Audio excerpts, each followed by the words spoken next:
Vamos lá. Boa noite, pessoal. Vamos seguindo. Eu vou explicar para vocês o que é o Projeto Brasil e por que a gente está fazendo o Projeto Brasil. A primeira coisa é agradecer a todos aqueles que estiveram em Brasília no 9/7. E o que teve no 9/7? No 9/7 se comemora a Revolução Constitucionalista. O que é a Revolução Constitucionalista? A Revolução Constitucionalista foi o dia que os brasileiros se levantaram contra Getúlio Vargas, que quebrou o regime constitucional e impôs uma ditadura. Mas por que nós pegamos 9/7? Porque foi Getúlio Vargas o pai do desarmamento no Brasil. Ele inventou um negócio que nós atiradores conhecemos como R-105, algo que até ontem proibia que a gente tivesse calibres decentes para a polícia e para o civil. Mas como assim para a polícia e para o civil? O R-105 proibia que as forças estaduais e os cidadãos pudessem ter acesso a calibres efetivos. Por quê? Porque ele se preocupa com a gente, claro, ele quer um povo feliz? Não, para ter controle. A partir do momento que ele recebeu uma resistência armada da população, ele percebeu que a forma de coibir isso aí era impondo uma restrição de armas.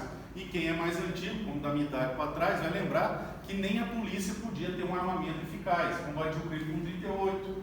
Por que era com 38? Porque os calibres eficazes eram proibidos para as tropas estaduais e para o cidadão de bem. A gente podia chegar no máximo no 380.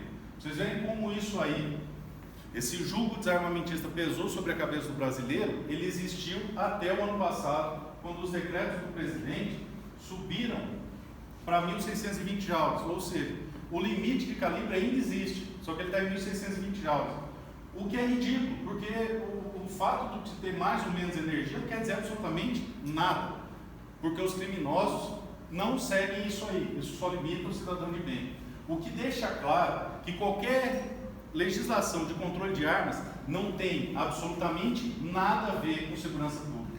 O objetivo é único e exclusivamente controle, transformar a população em uma população possivelmente subjugável, uma população tratada como escravos. Mas isso aí eu vou tratar de você com isso com mais cautela. A questão é só explicar por que criou-se o Projeto Pro Armas Brasil. A gente fez o evento no 9/7, nessa data emblemática, quando os brasileiros derramaram sangue contra esse ditador desarmamentista, e conseguimos, sem recurso nenhum, sem apoio nenhum, colocar em Brasília 5.500 atiradores. No domingo, debaixo da sombra? Não, senhor. Uma quinta-feira, meio-dia, no gramado, todos enfileirados, respeitando o distanciamento de 2 metros cada um, o caminhão bem organizado, com recursos próprios, todo mundo que foi com recurso próprio, e cancelando avião, Covid, o governador de Brasília proibindo, o Distrito Federal proibindo manifestação, e ainda assim nós fizemos a manifestação mais organizada da história de Brasília, segundo nos informou o capitão da PM, que comandou o acompanhamento da nossa manifestação. Eles acompanharam essa manifestação de dentro do carro, para vocês terem uma ideia. Tamanha tranquilidade, não ficou um papel de bala no gramado, tamanha organização. E a gente mostrou que nós temos sim capacidade de mobilização, organização e capilaridade, porque tinham pessoas de todos os estados do Brasil, literalmente. E naquele dia, de cima do caminhão, falei: eu irei em todos os estados do Brasil. Para quê? 3 coisas. Primeiro, agradecer quem esteve lá. E aqui teve gente que esteve lá, não teve? Foi lindo, não foi? Emocionante, não foi? Então, muito obrigado a vocês por terem feito parte disso aí. Isso foi a primeira manifestação armamentista da história do Brasil.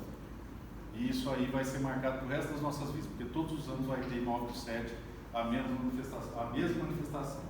Então, muito obrigado. A segunda coisa é evitar que CACs sejam presos injustamente ao longo do Brasil. Por quê? Grande parte da força policial não sabe que a gente tem esse direito. Então, eu estou indo em todos os estados, sem exceção, conversando com as forças de segurança pública para normatizar isso aí, como fiz aqui. Infelizmente, aqui vai ter um requisito que está fora da lei. Porém, qual é o lado bom? Vai ter segurança jurídica.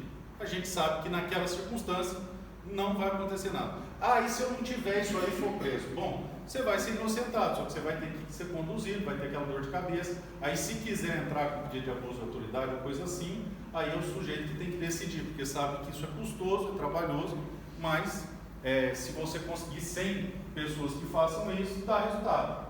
Agora tem que ir até o final e tem vários custos envolvidos nisso aí. Pois muito bem, esse é o ponto. E qual é o terceiro? O terceiro é, lógico, convidar e convocar todos vocês para 9/7 do ano que vem, estarem conosco mais uma vez em Brasília, todos de camiseta branca, fazendo mais uma vez uma manifestação pelo direito de acesso às armas no Brasil e pela liberdade. Por quê? Porque o dia que a gente colocar 500 mil pessoas naquele gramado, não vai ter Datafolha, não vai ter Sou da Paz, não vai ter nenhum instituto que vai poder dizer que o Brasil não é um povo armamentista. Mas o ponto principal que vocês têm que compreender é: toda legislação de controle de armas não tem relação nenhuma com segurança pública. Isso é pacífico, isso é fato. Você não tem nenhum estudo que comprove que o controle de armas acaba diminuindo a criminalidade ou ajudando na solução de algum crime. Vamos pegar um exemplo do Brasil: marcação da culatra da munição. A única coisa que ela serve é colocar o policial numa cena que ele não esteve, porque quando ele participa de uma troca de tiro, ele não vai sair juntando cartucho. O criminoso toma posse daquilo lá e acaba desovando aquilo numa outra cena e colocando a polícia lá onde ela nunca teve. É para isso que serve. Então, por que eles falam para a gente que é sempre por conta da segurança para diminuir os homicídios? Porque ninguém vai falar para você que vai te desarmar para te roubar. E esse é o objetivo. O objetivo do desarmamento é desarmar a população para você poder vilipendiar ela. Como um bandido que te aborda, te desarma para te roubar, te matar, fazer o mal para sua família. É isso que o desarmamento faz. Só que eles não vão falar isso abertamente na imprensa. Então eles falam que é para segurança pública. No entanto, eles sabem que não tem relação nenhuma com segurança pública. Não existe nenhuma prova, muito ao contrário, mas não existe nenhuma prova que vincule controle de armas à segurança pública. Porque, como o próprio Márcio Tomás Bastos disse à época do Estatuto do Desarmamento, o Estatuto do Desarmamento não é para desarmar bandido, é para desarmar o cidadão. Então, o que acontece? Nós temos essa imposição desarmamentista desde a década de 30, que se acentuou a partir de 70 com os movimentos desarmamentistas da ONU. Vocês podem ver que o símbolo da ONU é aquele revólver com um nó dado na ponta. E essa campanha de desarmamento da ONU tem um objetivo muito específico. Afinal de contas, vocês, se fossem comandantes de uma tropa de paz da ONU, vocês preferiam pacificar o Texas ou Roraima? Eu preferiria pacificar Roraima, que não tem meia dúzia de pessoas armadas. O Texas, atrás de cada moio, cada barranco, cada árvore, tem um filho da puta de um redneck com um fuzil que ele opera desde os 5 anos de idade. E você não vai pacificar esse cara, porque esse cara vai lutar pela liberdade dele, porque ele sabe o valor que ela tem. Então, é para isso que serve. O armamento nos protege de inimigos internos e externos e colaterais. Ele tem um efeito de fazer isso. Pois muito bem, por isso intensificaram-se as campanhas internacionais de desarmamento e os movimentos internacionais de desarmamento, que em 97, por conta de uma aproximação do Fernando Henrique Cardoso à época com a ONU, ele usou como moeda de troca o quê? O Sinarme. Olha que legal! O Sinarme fez várias maravilhas. A primeira delas é praticamente impossibilitar a aquisição de arma no Brasil, com a burocracia que ela impôs.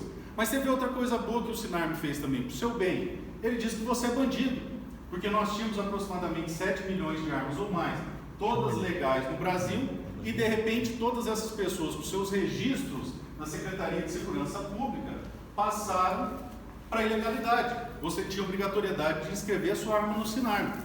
Mas claro, isso é para o seu bem, afinal de contas, o Estado só quer o seu bem, não é verdade?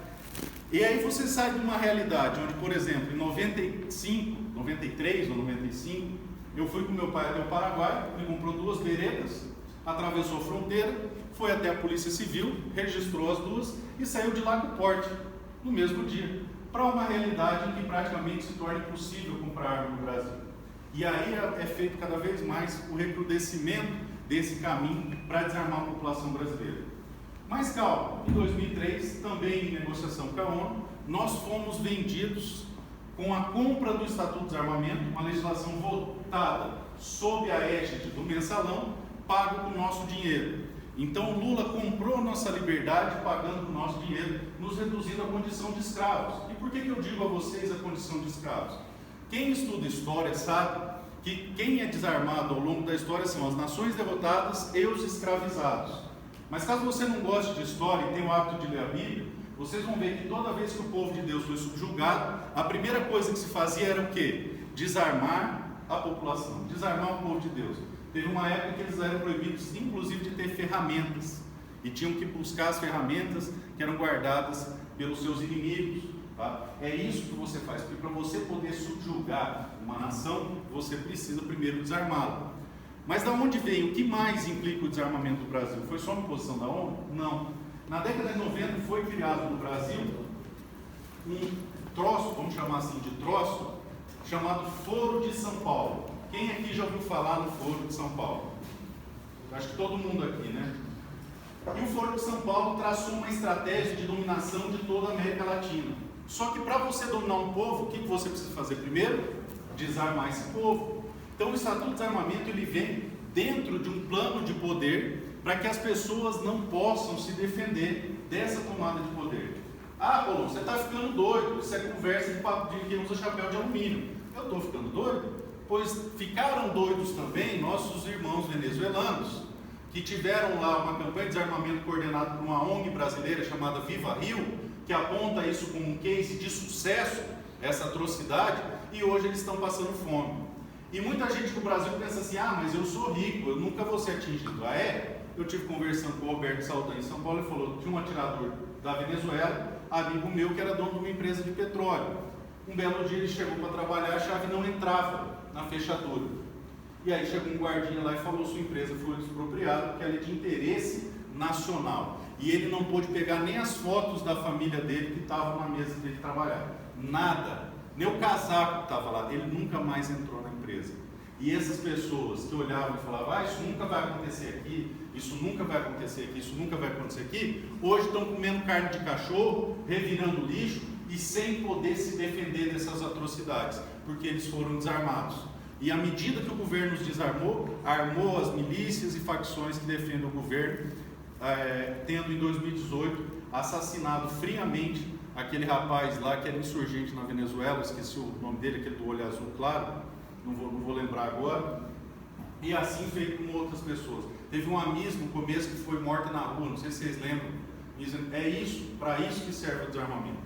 E esse é o motivo de eu fazer o que eu faço. Eu estava em Roraima, terminei de almoçar, saí para fumar, veio uma menininha da idade da minha filha caçula, me pedir dinheiro para comprar comida. E naquele exato momento eu me lembrei por que eu faço o que eu faço. Eu não quero que meus filhos tenham que sair do meu país pelo mato, porque agora a fronteira está fechada, eles estão tendo que entrar pelo mato, para ir pedir comida em outro país, porque eu deixei que tomassem o meu país de assalto como tomaram a Venezuela. Porque eu vi minha filha naquela criança ali, que veio do país mais rico da América Latina. Há 25 anos atrás, a Venezuela era o país mais rico da América Latina. E olha o que eles transformaram aquilo lá. Por quê? Começando pelo desarmamento. E nós não estamos livres desse jogo. Nós temos uma das legislações mais rígidas do mundo. Nós vivemos sob a égide do desarmamento. E enquanto nós não tirarmos essa desgraça das nossas cabeças, nós não podemos dormir tranquilos. Porque se eventualmente volta qualquer coisa associada à esquerda, seja PSDB ou qualquer outra merda dessa, centro-esquerda ou qualquer outra esquerda, vocês podem ter certeza, meus amigos, o rebote que vem depois é muito pior. Quando a direita entra e o rebote que vem depois é muito pior. Vejam o que aconteceu com a Argentina. Quando o Macri veio, ele foi derrubado, olha o que está acontecendo. O rebote que eles estão causando é muito pior. Eu hoje tive a oportunidade de repostar uma postagem que eu fiz no Twitter há um ano atrás, quando o Macri estava falando em desarmar os cidadãos. E hoje fez um ano disso aí.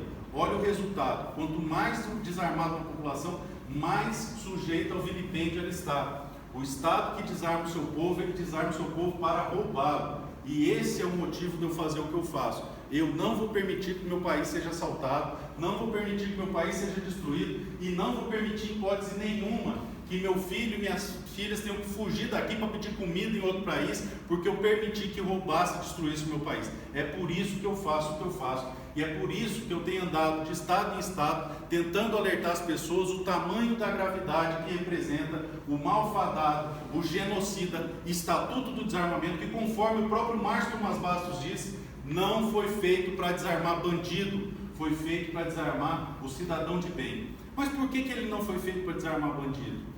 Porque eles entenderam que o proletário, que é a massa de manobra deles, a partir do momento que compra uma televisão, financia um carro, tem uma casinha lá, ele quer terminar o dia de trabalho dele, chegar em casa, beber uma cerveja e ver novela. Ele não quer fazer a revolução. Por quê? A partir do momento que ele começa a construir alguma coisa, ele tem alguma coisa para perder. Então, eles começaram a se conscientizar, e isso vem desde a escola de Frankfurt, que a massa de manobra deles tinha que ser deslocada para o que é chamado de lumpenproletariado. São pessoas que não produzem porra nenhuma, que não constroem nada, que nunca vão construir nada e sempre vão estar dispostas a destruir as coisas, como estão fazendo no Chile, que essa semana colocaram fogo em 2 igrejas. Essas pessoas sempre estão insatisfeitas e dispostas a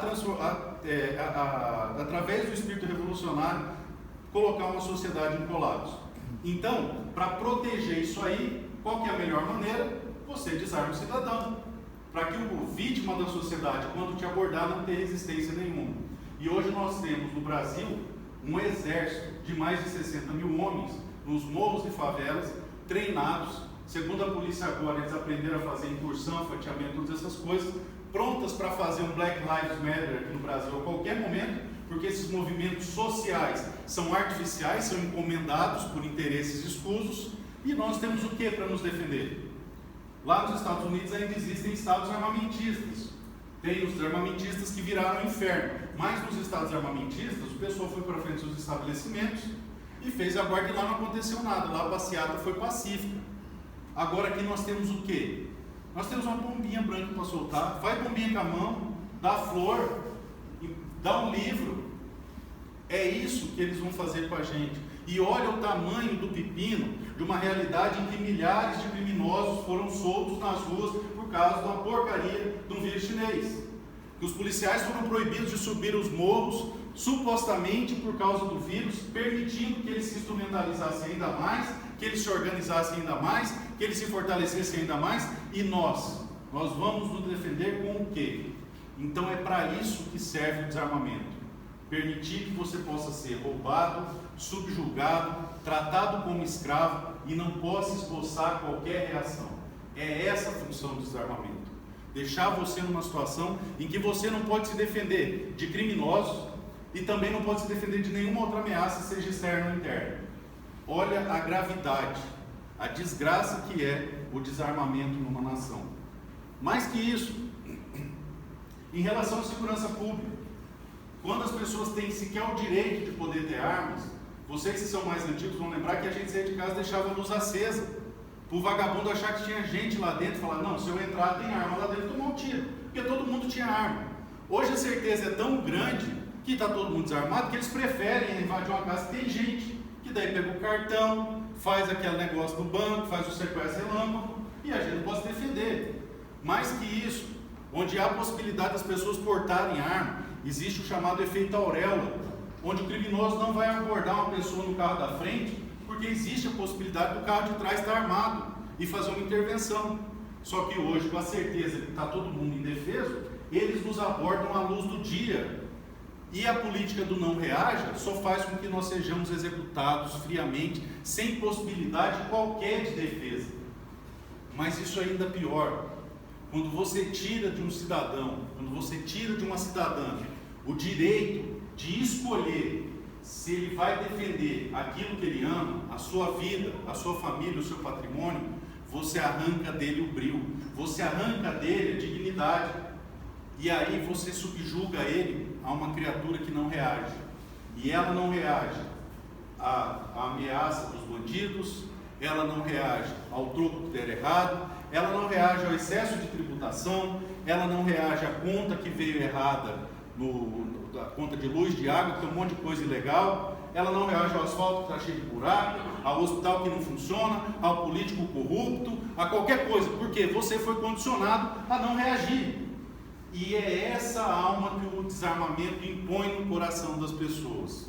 Porque um homem que decidiu defender a sua vida, a sua família, o seu patrimônio, ele decidiu muito mais que isso. Ele decidiu ser a primeira linha de defesa de toda e qualquer agressão. E antes de qualquer coisa, ele reage, não só a essas agressões, mas a toda e qualquer injustiça. Por isso, a gente bate tanto nessa tecla. Não votem em candidatos desarmamentistas, porque o sujeito que se acha no direito de tirar essa escolha de você, ele se acha no direito de tirar de você a sua própria dignidade, de pegar e tirar a comida da sua mesa, de tirar a sua casa, tirar seu carro, tirar a roupa que você está vestindo, porque o mais importante ele já teve coragem de tirar, que é o direito dado por Deus de defender a sua vida, a vida da sua família e o seu patrimônio. Esse é o grau de gravidade das coisas. Mas vocês devem estar se perguntando, por que essa conversa é direcionada a muitos atiradores esportivos? Afinal de contas, a gente está falando de esporte, e o esporte tem que ser promovido, não é verdade? E eu gosto de atirar em papel, eu não vou reagir nunca e tal. Por quê? Porque, meus amigos, os atiradores esportivos experimentam uma liberdade que a grande maioria das pessoas do Brasil sequer sonha que existe. Nós vivenciamos no nosso cotidiano um grau de liberdade que a infinita maioria das pessoas do nosso país sequer sonha que ela é possível. Quando você fala, eu já falei uma vez com coronéis da PM, com delegados de polícia, os direitos que nós temos hoje, o pessoal assusta. Fala, mas é sim. E o cidadão comum lá da ponta, então, ele nem sonha isso aí. E quando você faz um homem livre, quando você permite que ele tome essa decisão, ele nunca mais vai ser o mesmo. Jamais. Então, toda vez que o fedor, a podridão, o churume do totalitarismo, dessa sanha do Estado de nos dominar e nos destruir, começa a feder com a sua fumaça preta no ar, nós somos os primeiros a sentir o cheiro, nós somos os primeiros a se levantar. Por isso, pagando com dinheiro do bolso, cada um esteve lá em Brasília, em 9/7, e botamos 5.500 atiradores na rua, com Covid, com cancelamento de voo, com medo de não acontecer. Por quê? Porque aquelas pessoas que estavam lá sabem que não é sobre armas aquilo ali, é sobre liberdade, porque nós experimentamos uma fatia da liberdade que a maioria da sociedade sequer sabe que existe. Nós sentimos essa ameaça de longe, quando o Luiz Fux pega e dá uma declaração dizendo que temos que dar um jeito de entrar na casa das pessoas para tomar as armas delas. E não é arma ilegal não, é arma registrada, é arma legalizada. Assim como fizemos para combater a dengue, a maioria das pessoas não entende o que está acontecendo. Fala, beleza, nada a ver, normal. Nós sentimos o bafo do dragão aqui, soprando aqui, porque a gente sabe que isso aí é arrancar de nós a nossa liberdade. Por isso nós nos levantamos. Mas muito mais que isso, quando a gente vê aquelas portarias do COLOG 46, 60, 61, que iam impossibilitar o tiro esportivo no Brasil, nós nos levantamos até que elas fossem derrubadas, porque nós sabemos que se elas passassem naquela estrutura, ia acabar a importação de armas no Brasil e acabar o tiro esportivo no Brasil, porque era só para isso que aquilo servia. Quando nós vimos o toxicológico, o chip na arma, todas essas intenções armamentistas, nós fomos os primeiros a nos levantar, porque nós sentimos a nossa liberdade ameaçada.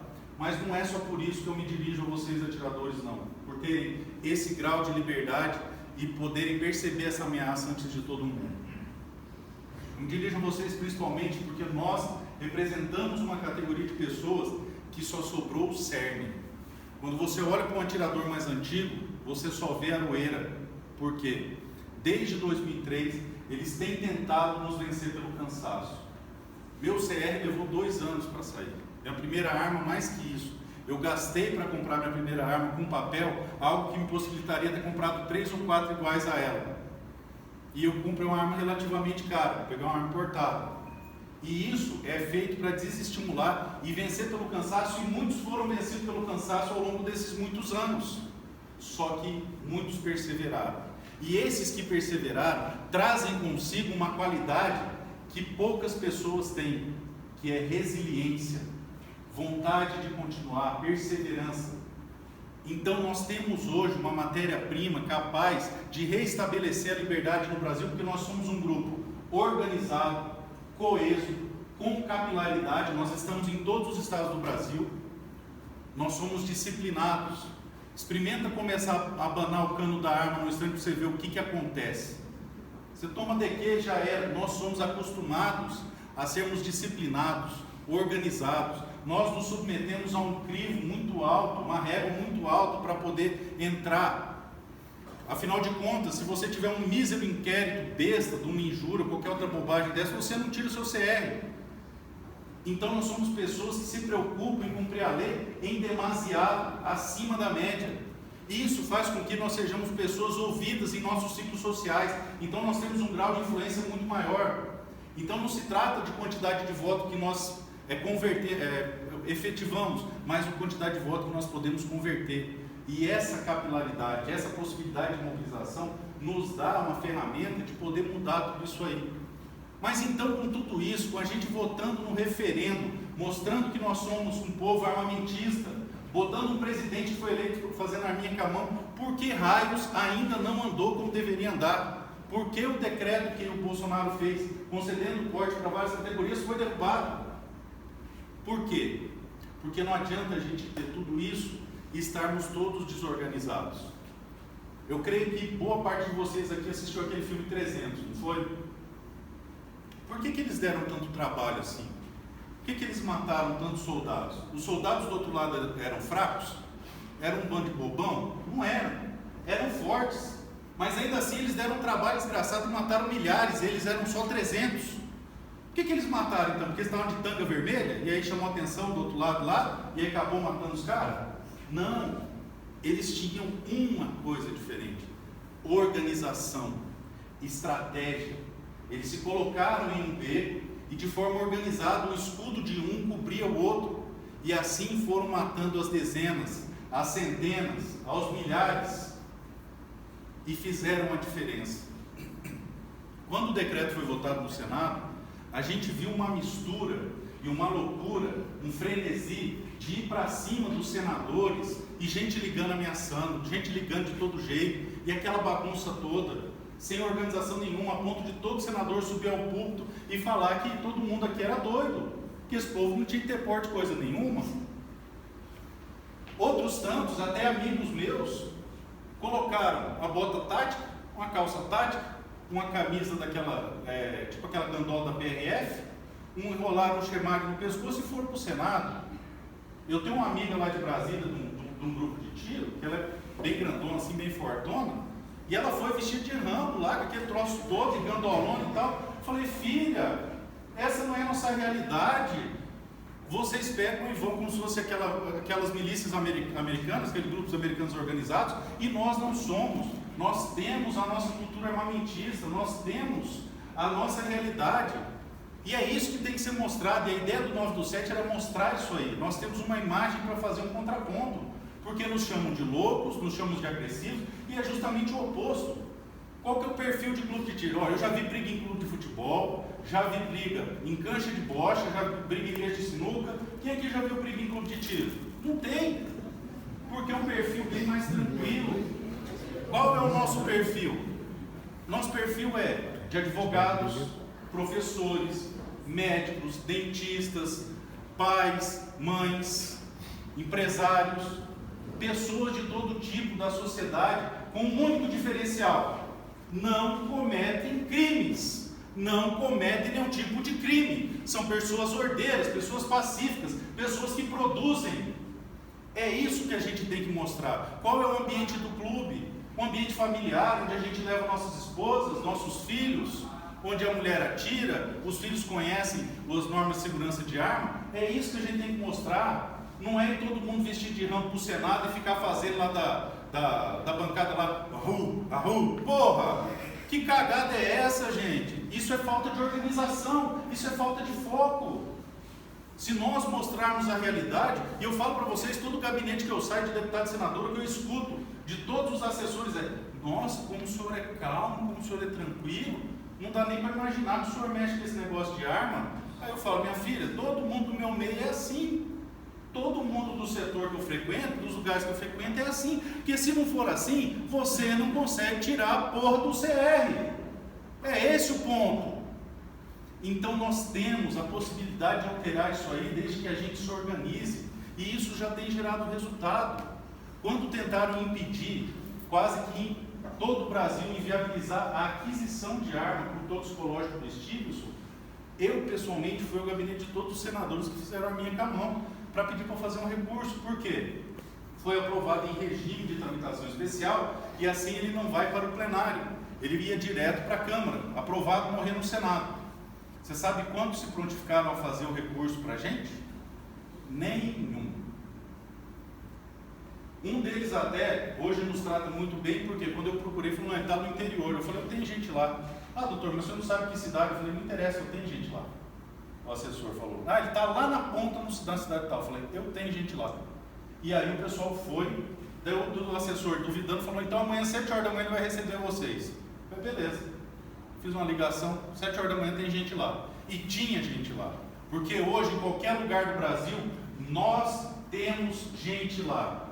Isso demonstra quanto nós estamos nos organizando, somos organizados e temos capilaridade. Vocês sabem quem foi que fez o recurso para barrar o toxicológico? Mário Mota, o senador de Roraima. Vocês sabem por quê? Porque nós temos gente lá. E aí no outro dia a gente tinha um dia de expediente para conseguir todas as assinaturas. E em menos de 6 horas nós conseguimos todas as assinaturas. E mais, Collor, que não é da pauta armamentista, assinou.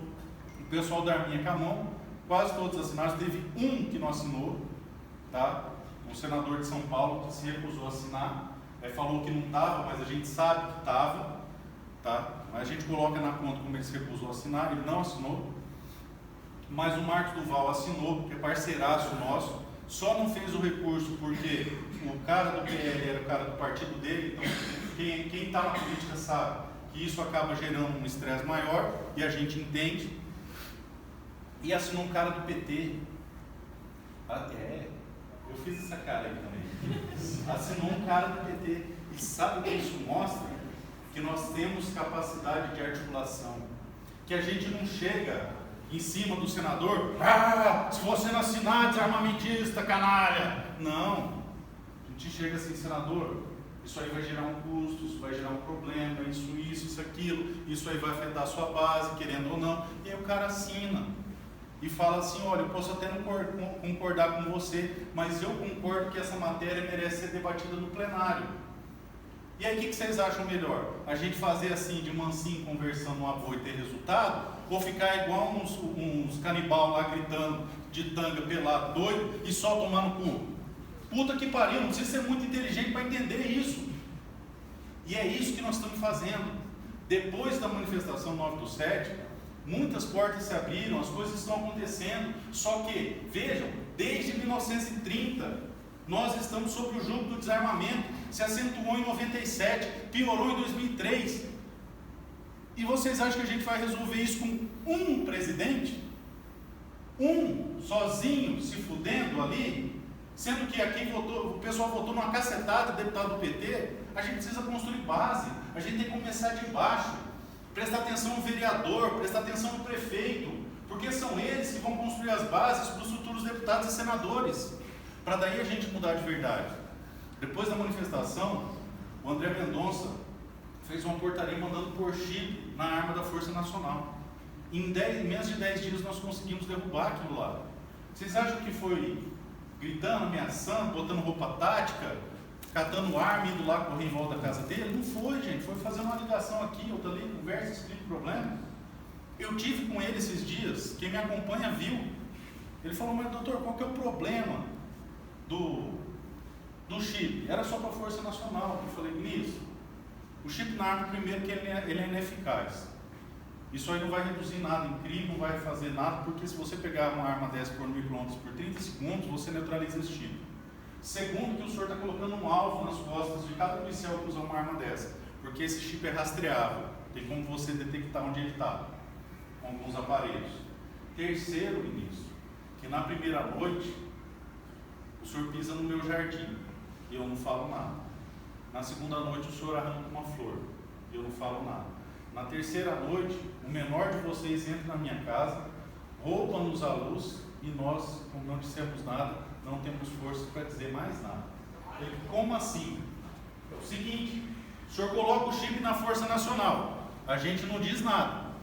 Os secretários de segurança acham que é uma ideia bonita, é legal, é divertido, afinal de contas, chip parece tão cool, né? Tão interessante. Vamos pôr chip. Igual QR Code, vamos pôr QR Code, é tão bonito, tão legal, tem um efeito visual assim marcante. E a gente não diz nada. Só que depois que as forças estaduais colocaram, Quem são os próximos, senhores? Os atiradores, caçadores e colecionadores, porque não, afinal de contas é só pegar lá sua arma histórica e meter um QR Code nela, um chipzinho aqui, um chipzinho ali, afinal de contas que mal que faz, né?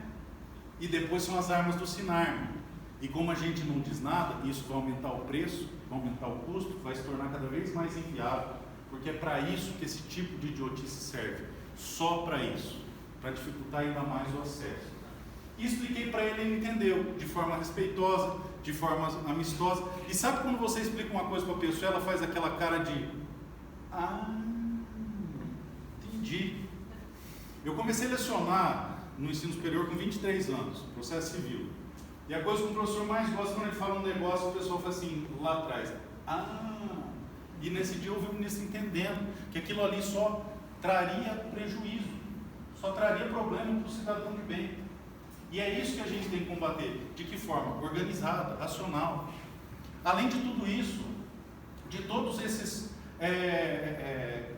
qualidades que nós temos ainda uma qualidade interessante. Nós tocamos os círculos mais reservados da sociedade. Tem sempre um atirador que é amigo do governador, que é amigo do secretário, que é amigo do prefeito, que é amigo do fulano, que é amigo do cara da PM.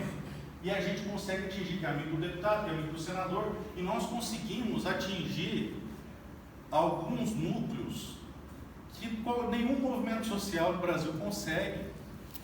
Mais que isso, não é um esporte baratinho. Então nós temos a possibilidade de, do nosso bolso, bancar campanha, botar outdoor, ir para cima. É isso que a gente tem que fazer, gente. A ideia do ProArmas é simplesmente organizar toda essa força monstruosa que votou de forma massiva e expressiva em 2005 no referendo, elegeu um presidente fazendo arminha com a mão, se mantém sobrevivendo até hoje e lutando contra o desarmamento, em transformar tudo isso numa massa única, organizada, direcionada com foco. Porque se pequenos como estamos hoje, são mais ou menos dentro do ProArmas, dos grupos de WhatsApp, mais ou menos 60 mil pessoas, pequenos como estamos hoje, estamos conseguindo resultados expressivos, significativos. Imagina quando nós tivermos 2 milhões de atiradores no Brasil e todos esses 2 milhões marcharem juntos, não digo marchar no sentido literal, mas no sentido ideológico, em construir um país livre, livre do desarmamento, livre do jugo da escravidão, onde o cidadão seja respeitado efetivamente e tenha, em última análise, o direito de decidir se ele vai defender a sua vida, a vida da sua família e o seu patrimônio, aquilo que ele construiu, porque isso é um direito natural, isso é um direito dado por Deus e não vai ser uma lei genocida que vai nos tirar. Por isso eu convido todos vocês, em 9/7 do ano que vem, vai cair numa sexta-feira, estejamos todos juntos mais uma vez em Brasília, e de novo, e de novo, e de novo, e mais uma vez, até que exista na nossa Constituição algo similar à segunda emenda dos Estados Unidos, algo que nos assegure definitivamente o direito de possuir e portar armas de fogo. E depois, quando isso acontecer, a gente para? Não, aí a gente aumenta, porque o preço da liberdade é a eterna vigilância. E nós, senhores, nós, homens e mulheres presentes nessa sala aqui, faremos juntos do Brasil um país livre. E por isso eu empenhei todas as minhas forças, por isso eu empenhei todo o meu patrimônio, por isso eu estou deixando uma esposa e 4 filhos em casa e andando de estado em estado para poder falar para vocês isso. Nós temos a responsabilidade do que nós deixaremos para os nossos filhos. Nós herdamos um país tratado como escravo por conta do desarmamento. Nós perdemos essa janela da história e permitimos que essa desgraça caísse sobre os nossos ombros. Não vamos fazer com que isso aconteça com os nossos filhos e com os filhos dos nossos filhos. É por isso que eu convido a todos para estarem comigo no ano que vem em Brasília e lutarmos uma luta que merece ser lutada até o final. Muito obrigado.